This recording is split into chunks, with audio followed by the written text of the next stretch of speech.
Four Downs with Rich. Here we go.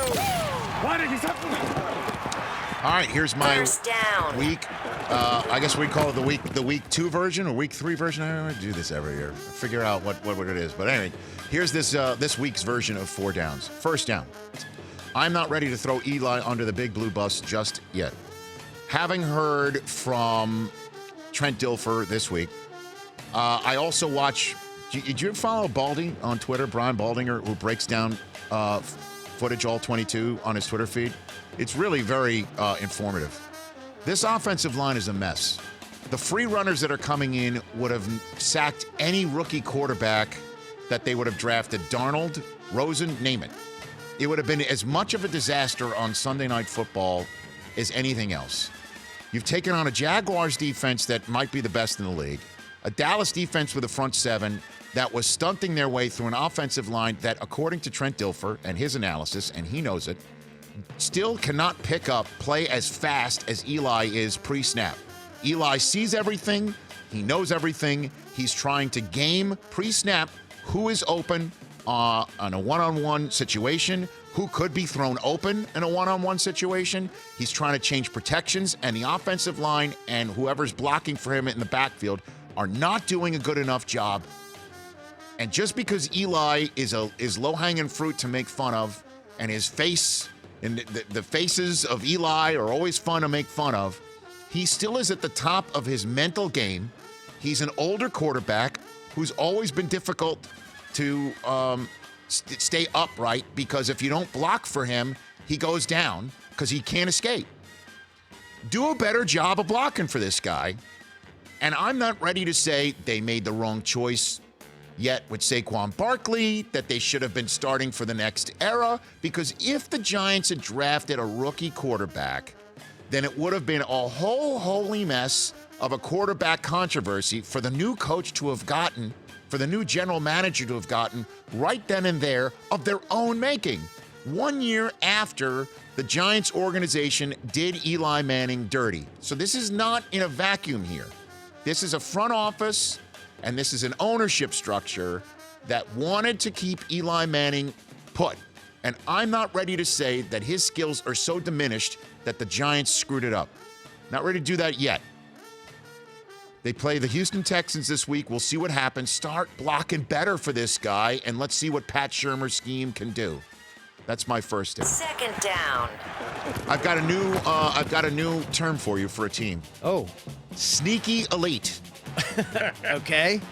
The Kansas City Chiefs are sneaky elite. Interesting. They've got a young quarterback who's looking fantastic. Record-breaking, man. Could be the best quarterback Andy Reid's ever had as a head coach. With all due respect to Donovan McNabb, what this kid can do with his arm, the plays that he can make, I think Andy Reid may have the best quarterback he's ever had. We'll see. I understand that might be a brake pump, but I love what he's doing. The weapons are spectacular. Spectacular. The offensive line is terrific. Defensively, let's see if they can tighten the bolts over the next few weeks here. Eric Berry's been hurt for the first couple weeks of the season. He comes back healthy. Let's see how he can anchor this defense and how they can matriculate their way through the schedule. Lurking on the schedule, by the way, is that Monday night game in Mexico, Chiefs and Rams. How does that look for you as it currently sits right here? A potential, yes, I'll say it, Super Bowl preview, the way that this team has looked through the first 2 weeks on the road. They haven't played a game, haven't played it down yet at Arrowhead. By the way, nor has Patrick Mahomes. His first start last year was in Denver. You're right. Where, by the way, they are in a couple of weeks, so he's already gotten his feet wet there. Sneaky elite, your Kansas City Chiefs.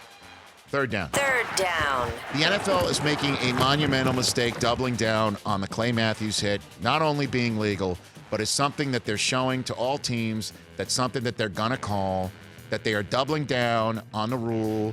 I get it for player safety. I understand what player safety is for quarterback position. I totally believe that you should not be allowed to put your entire body weight on a quarterback, which Clay Matthews not only did not do, but he actually, as William McGinnis pointed out yesterday, used his left hand to prop himself up so the official could see that he was not laying his entire body weight down onto the top of Kirk Cousins. Tony Corrente The official said that's not what he was calling. He was calling him for picking him up and lifting him, throwing him to the ground, which is an absurdity. It happens too fast, and the referees need some help on the replay front if this is the sort of calls that we're going to get, because the NFL insists on doubling down on calls like this. It turns off the fan base. I say this into this microphone to all my friends at 345 Park Avenue who are behind this decision. The fan base gets turned off by these types of decisions, real time by referees, and then subsequently by the league. Trying to do the right thing, I understand, but fans do not want to see flags on players for playing football when players who are flagged for these types of infractions, in quotes, are not making a play that is hurting the quarterback. Put rules in place to protect the quarterback when it looks like they are getting hurt. Please. 4th down. 4th down. All right, I'm going to go grab the hot take plank. You ready for this? Oh, yes. This is my favorite part every single week when you get up and grab the plank. And I appreciate every week. Part of my favorite part of 4 downs is how you fill the dead time of me getting up from my chair to go get the plank. I really appreciate We're that. a team. It does not go unnoticed. We're a team, okay. Rich. 4th down. I hold the Rich Eisen Show hot take plank. 4th down. Ryan Fitzpatrick is starting all 16 games for the Tampa Bay Buccaneers. He's got a hot hand now. Deshaun Jackson says you can't take the hot hand out now. That is saucy. Jameis Winston is coming back after this Week 3 Monday night game. He is back in the building Tuesday morning. But guess who, when he gets a job, rarely relinquishes it? None other than Ryan Fitzpatrick. Got the job in 2013 with Tennessee. In Week 10, he didn't give it up the rest of the year. 2014, got the job in Houston. He didn't give it up till he got hurt. 2015, we all know in the New York Jets, he was the backup quarterback till Geno Smith got his face rearranged by a teammate. Got the job Week 1, didn't give it up. It's happened before. He has had to give it up on occasion. But more often than not, when he is given the job mid-season, he doesn't give it up. And Ryan Fitzpatrick will not give it up this year. The Rich Eisen Show, weekdays at noon Eastern on Audience.